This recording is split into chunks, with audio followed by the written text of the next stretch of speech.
spécialiste web pour nous parler d'un article à la une de notre site internet. Ce soir, c'est Marc Felson qui nous a rejoint. Marc, bonsoir, bienvenue sur notre plateau.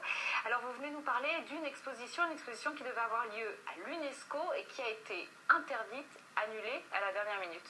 Effectivement, la directrice de l'UNESCO, Irina Bukova, a décidé sine die d'interdire, de reporter, de suspendre une exposition qui s'appelait Juifs et terre d'Israël, après avoir reçu une lettre d'objection du groupe arabe de l'UNESCO qui compte 22 membres. Alors, de quoi s'agissait-il également? Quel était l'objet de cette exposition? Alors, cette exposition s'intitulait exactement Le peuple, le livre, la terre, la relation de 3500 ans du peuple juif avec la terre sainte, puisque c'était organisé conjointement par l'UNESCO, le centre Simon Wiesenthal et avec le soutien de l'Université hébraïque de Jérusalem.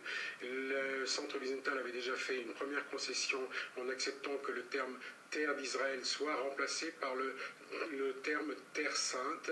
Apparemment, le mot Israël posait problème à l'UNESCO.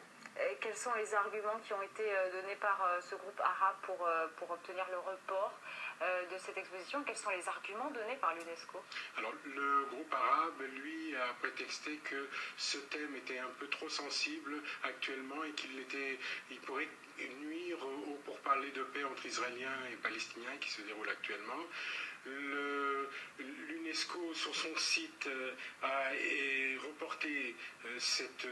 justifié sa décision en fonction d'un certain nombre de questions en suspens, notamment concernant, je cite, entre guillemets, des points historiques contestables. Les États-Unis, le Canada ont protesté et Israël également par la voix de Benjamin Netanyahou. Alors des réactions, vous venez de le dire, qui ont été